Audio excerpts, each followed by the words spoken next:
For traders who are listening that might be struggling either with consistency or who have taken a big loss, what advice would you give them in terms of being able to get back in and do better moving forward? That is something that is really tough, to be honest, because I think the biggest thing is not even the financial impact that a big loss has on you. It's the psychological impact of being scared to trust your gut when you get a bunch of conviction, being scared to when you get a great setup, put money on the line because you can't stomach another loss like that again. And I think the only thing that helps with that is just sizing back down for a long time and proving to yourself that you do have an edge and you do have what it takes, and eventually you can scale back up. But I mean, I really don't know how Nate did it after. I know he had talked about a big loss with Kodak. Yeah, Kodak. Yeah, and then he talked about, like, I don't know, 2 days later or something. He was still firing on all cylinders. He made back like half of that.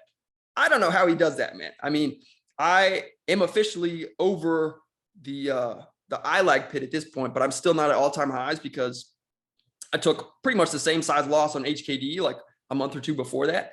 And so I'm almost over those highs, but I mean, it's been pretty much like a year and I'm still digging out of that hole because of that mistake that I made. But I think the biggest thing that's helped me is not trying to make it all back in one day. Making sure that I'm sticking to my process and I'm focusing on letting winners run and adding to winners and really being tight with my risk on the losers.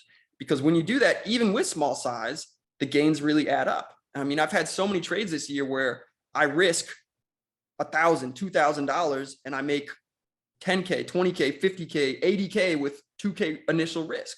And those are the type of trades where, you can dig out of a hole, even if it's enormous, if you just keep taking those types of trades and don't let yourself take big losses. And I think probably a lot of people get into a revenge cycle where they see they're down a lot and they are just incapable of sizing down because they know that if they size down, it's going to take them a long time to get back there. And so a lot of people with small initial risk might only make a small amount of profit. But I think that's another thing that can really help take people's trading to the next level, where just because you're only risking $500 or $1,000 on the initial position does not mean that you can only make $5,000 on it. Like, there are certain setups, if you can find them, where you can risk $1,000 and make 50 grand on them. If you're really patient with your entry and you add to a winner. And so I feel like that is the biggest thing that's helped me get out of the eye lag drawdown and almost, recover back to new highs. Thank you. There's one thing that Nate does say, and I've heard him say for years, is that singles add up.